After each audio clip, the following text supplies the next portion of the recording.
How come nobody tells us how painful healing actually is? I mean, we all get into healing journeys with a desire to become better people, and we look at the outcome so much, we forget about the journey. I mean, everyone talks about the loneliness, losing friends, losing who you are, but that's not even the worst part. The worst part is realizing that you are partially to blame for all the struggles that you've been through. Having to unlearn everything that you've ever known and realizing that you have been wrong about something your entire life, that's the worst part. So let's unpack it. Hi friend, my name is Ollie. Welcome back to my channel where I aspire to be a friend and a confidant in your healing journey. In this video, I'll be sharing with you things that I wish someone told me before I started my healing journey, because I think it would have been a good heads up for what to expect and prepare for. A big part of that pain comes from realizing that you were the one who was on the wrong to some extent. But we'll elaborate on that soon. But first of all, I want to talk about friends and having to lose people. You know that feeling that you get when you meet someone and they get you 100% and you're sure that you're going to experience life forever with them.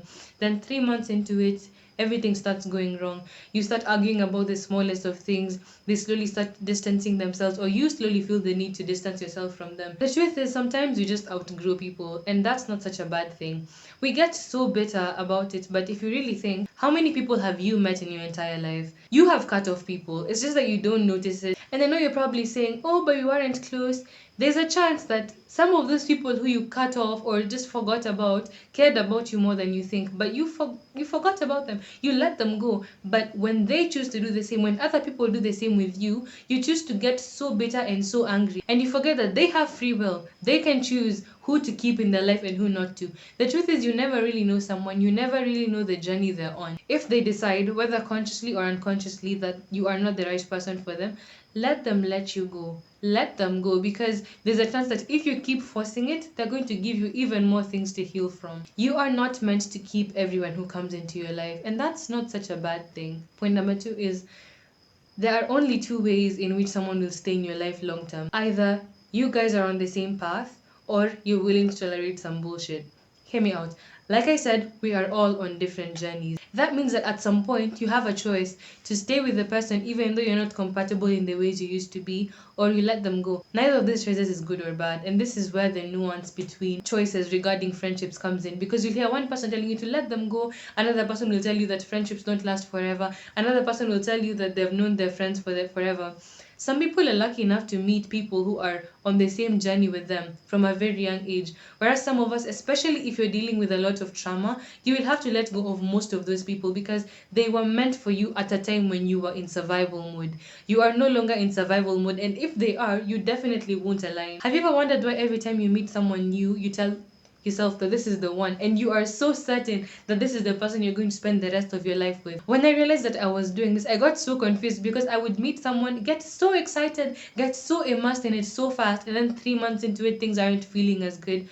On one hand, personally, that was because of limerence, but on the other hand, it was also because, yes, those people were my soulmates for that version of me. My most authentic self hadn't emerged yet. Of course, the people I met at the time aligned with that version of me, but the truth is that version of me wasn't the real me. So definitely, those people are going to leave. Those people are going to be cut off from my life. And if I choose to insist on keeping them, they're going to hurt me. But now I've met people who we vibe with. I've met people who match my attachment style. I've met people who match my communication. I've met people who apologize when they do a wrong thing. They take accountability, and those are the most important things for me. I can be authentic with them, and that means I never have to hide my growing journey from them. And let me just remind you this: you would rather be alone than with people who push you backwards. The longer you stay in an environment that isn't your habitat, the slower and the further away you move from healing.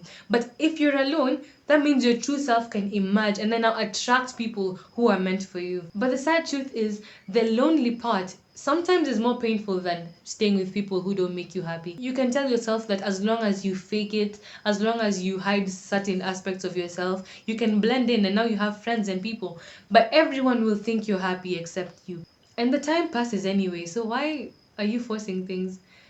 1 year ago, a year would have seemed like a long time, but it's here, it's past. The third thing I want to talk about is the pain of self-awareness. Sometimes you realize that You can't be in a certain group of people, or you can't fit in a certain clique simply because of who you are. For example, them being at a different financial status from you means that they talk about different things. They are passionate about other things. That means that regardless of how much you heal, you are never going to fit in there. And maybe the friends that you've been holding on to are in that clique. So what are you gonna do? Are you gonna keep putting yourself in a place that you genuinely can't be yourself? The moment you leave, of course they'll question, because it's human nature to try and keep things as they are, but after 2-3 months they'll forget you exist. Whether or not you can play the facade, they probably won't feel a difference between when you're there and when you're not, simply because your energy wasn't leaving an impact, because your energy was somewhere else, but your physical self is what was fitting in. Within the same point, I want to talk about the pain of realizing that you caused your own pain. If you've ever experienced limerence, you know how it feels to love someone or be obsessed with someone who is clearly hurting you. Something about them just pulls you in, and it doesn't matter what you do. It's like a magnet. It's like a law of physics. Even when you say you've genuinely done and you mean it with all of your heart and with all of your being, somehow you still find yourself in that same situation. Now I'll get to why this happens in a minute, but before then I want to say, once you get over it and you realize how much you are putting yourself through, you will feel a mixture of pain, of sadness, of embarrassment, and not to the past people, to yourself. At some point, you realize that you're not even angry at them, you're mostly angry at yourself. How could you let that happen to you? Well, that's when you realize you've started experiencing self love, because you've started taking care of yourself, and you ask yourself, how could I put myself in such a situation? But on the other hand, it could also be a very slippery slope, because it could lead to self hatred.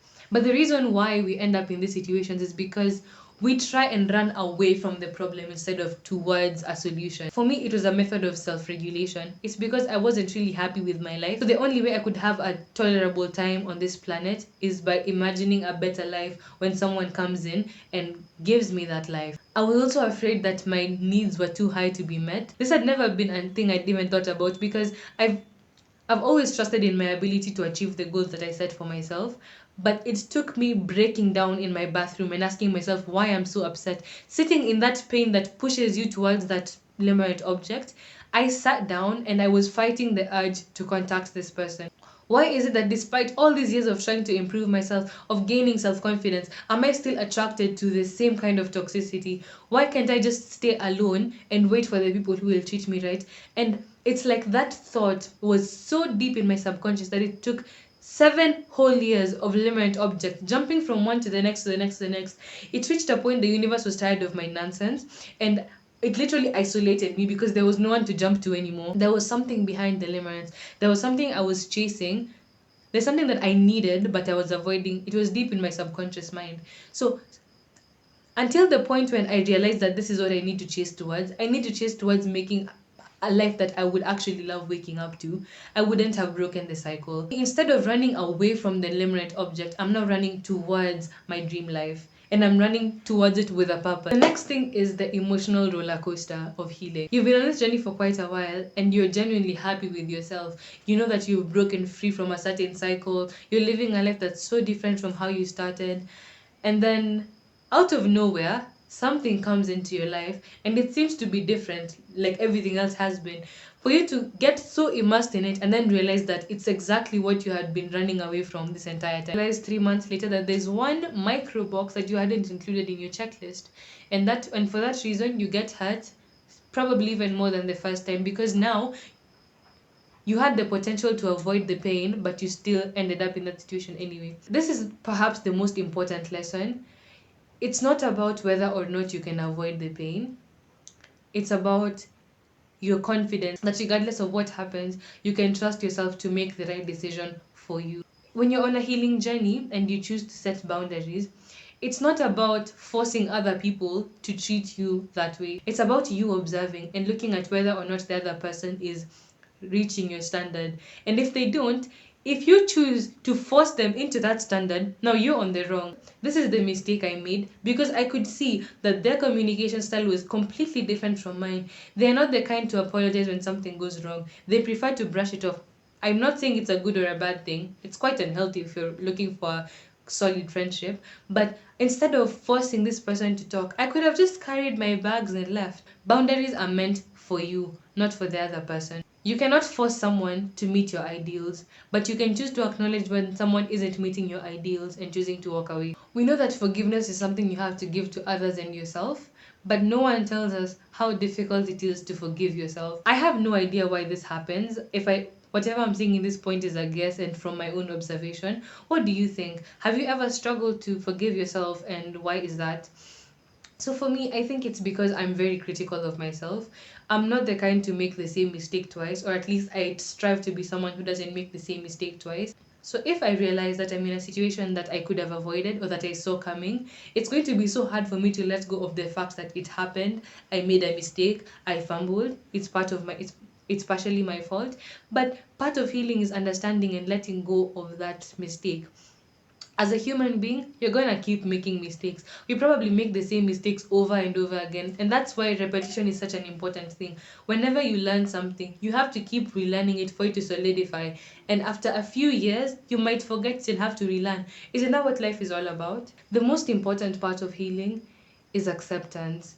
We hear this a lot, but we don't fully understand it. At the end of the day, the things that you see as flaws, those are what you need to accept. I'm no professional whatsoever, but the things that I was trying to heal in myself, I got to the most I got to the highest level of peace when I stopped trying to change them and learned how to embrace it without it causing harm to myself and others.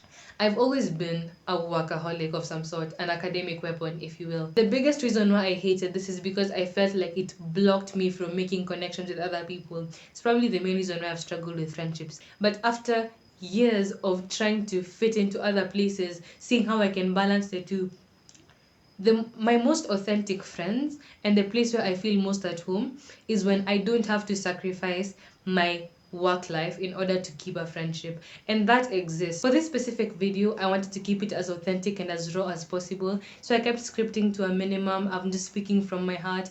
As you can see, I am on the ground in a different venue. I keep trying to improve my content with every video, and feedback is one of the fastest ways to improve. So if you come across this video and you've stayed this far, thank you so much. If you've enjoyed, please subscribe. Let me know how it is that you would like me to help you in this journey.